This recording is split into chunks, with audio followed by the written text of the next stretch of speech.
कहते हैं, इस दुनिया में कुछ ऐसे रहस्य हैं जिनका अनकहा रहना ही बेहतर है। यहाँ कुछ ऐसी शक्तियां मौजूद हैं जिन्हें हम आंखों से देख तो नहीं सकते, लेकिन उनकी उपस्थिति को महसूस कर सकते हैं। इन्हीं में से एक भयावह शक्ति है जो हर 50 साल में एक बार अपनी नींद से जागती है। यह कहानी उसी शक्ति की है। रोहन और प्रिया दोनों पेशे से लेखक थे और दिल्ली की तेज रफ्तार जिंदगी से ऊब चुके थे।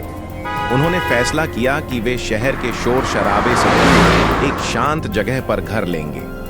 महाराष्ट्र के कोंकण क्षेत्र के एक छोटे से गांव में उन्हें एक पुरानी हवेली मिली, जो उन्हें पहली नजर में ही पसंद आ गई और वे दोनों वहां रहने चले गए। हवेली काफी पुरानी थी, लेकिन उसकी खूबसूरती बेमिसाल थी। हवेली के मालिक की मृत्यु हो चुकी थी और तब से वह वीरान पड़ी थी, इसलिए उन्हें काफी कम कीमत में मिल गई। सब कुछ ठीक चल रहा था, लेकिन एक दिन जब रोहन अपना पुराना सामान तहखाने में रख रहा था तो उसे एक अजीब आवाज सुनाई दी। उसने तहखाने का दरवाजा खोला तो देखा कि वहां एक पुरानी रॉकिंग चेयर अपने आप हिल रही थी और बार बार एक बड़े से संदूक से टकरा रही थी। वह संदूक बहुत पुराना था और उस पर जंग लगा था। रोहन को लगा जैसे संदूक के भीतर कुछ हरकत हो रही है। रोहन ने हिम्मत करके उस संदूक को खोला दिया। जैसे ही उसने संदूक खोला, एक बर्फीली हवा का झोंका उसके चेहरे से टकराया। संदूक के अंदर लाल कपड़े में लिपटी एक गुड़िया रखी थी।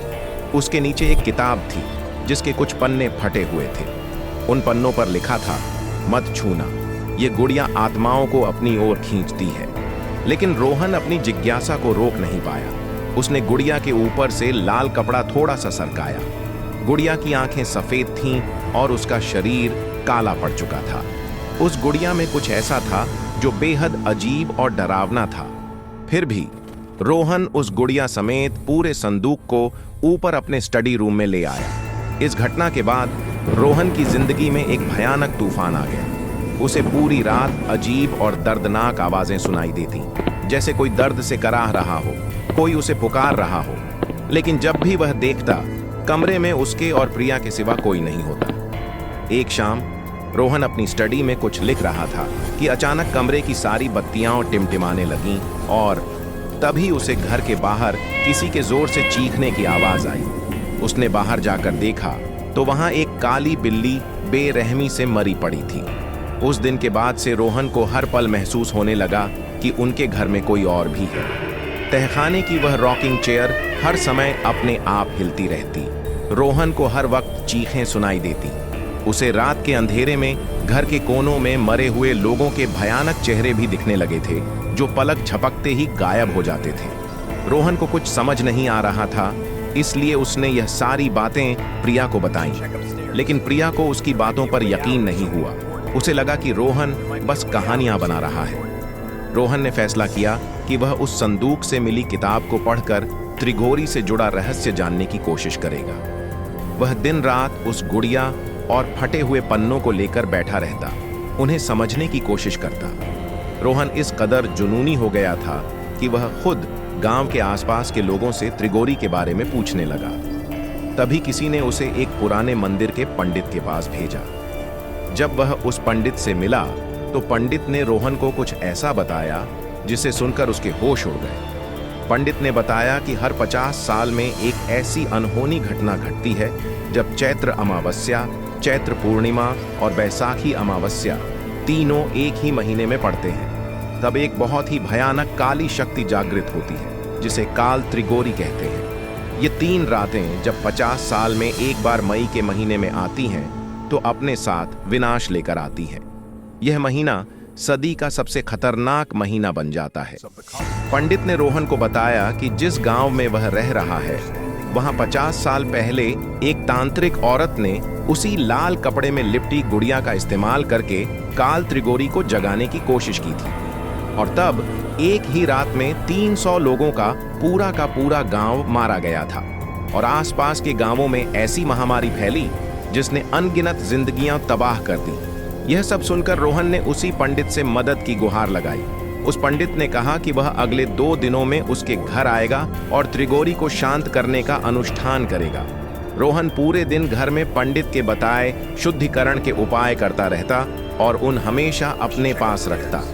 वह प्रिया से कहता कि ये बिल्लियां उन्हें घर की बुरी आत्माओं से बचाएंगी, लेकिन प्रिया को अब रोहन का यह पागलपन बर्दाश्त नहीं हो रहा था। 2 दिन बाद वह पंडित उनकी हवेली पहुंचा। पूजा की सामग्री देखकर ही रोहन और प्रिया की रूह कांप गई, क्योंकि उसमें इंसानी खोपड़ी, मरे हुए जानवरों के अंग और ऐसी ही कई अजीबोगरीब चीजें थीं। पंडित ने रोहन को हिम्मत रखने को कहा। उसने उस गुड़िया को लाल कपड़े से निकाला और पूजा की वेदी के बीच में रख दिया।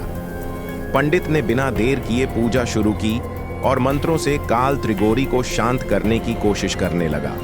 पूजा शुरू होते ही रोहन को किसी की तेज दर्द भरी चीखें सुनाई देने लगी। तभी रोहन और प्रिया ने देखा कि दरवाजे की दीवार के पार से एक बहुत ही डरावनी, करीब 15 फीट लंबी परछाई उभर रही है, जो उनकी तरफ बढ़ रही थी। जैसे जैसे वह परछाई पास आ रही थी, घर की सारी बत्तियां अपने आप फूटती जा रही थीं। तभी एक जोरदार झटके से दरवाजा खुला और वह परछाई घर के अंदर आकर हवा में विलीन हो गई।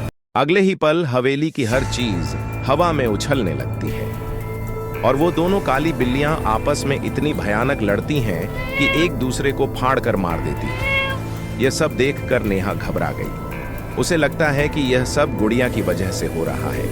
वह बिना सोचे समझे गुड़िया उठाती है, लाल कपड़ा हटाती है और उसे काटकर आग में जला देती है।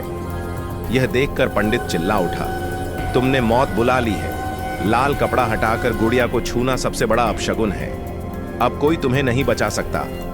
और वह पंडित पूजा अधूरी छोड़कर ही भाग गया। उस रात रेहान और नेहा में भयानक लड़ाई हुई। रेहान जागता रहा, क्योंकि उसे बार बार वही 15 फीट वाली परछाई नजर आती रही, हर बार पहले से ज्यादा विकृत। अगली सुबह नेहा चीखती हुई आई। उसके मायके में आग लग गई थी और उसके पूरे परिवार की मौत हो चुकी थी। कुछ देर बाद खबर आई, वही पंडित जंगल में मरा पड़ा मिला। अब रेहान समझ गया था, त्रिकाल जाग चुका है। डर और गुस्से में उसने तय किया कि वह उस संदूक को भी जला देगा। लेकिन जब वह बेसमेंट में पहुंचा तो उसने देखा वो गुड़िया फिर से ठीक हो चुकी थी और संदूक के ऊपर बैठकर मुस्कुरा रही थी। उसी समय नेहा की चीख सुनाई दी। रेहान भागा। नेहा के हाथ में चाकू था। उसके पीछे वही 15 फीट लंबी परछाई। नेहा पागलों की तरह हंस रही थी और फिर चीखें गूंजी। उसके बाद गांव ने सिर्फ सन्नाटा सुना। जब गांव वाले हवेली में घुसे, दीवारों पर बड़े बड़े खून से लिखे शब्द थे, काल त्रिकाल।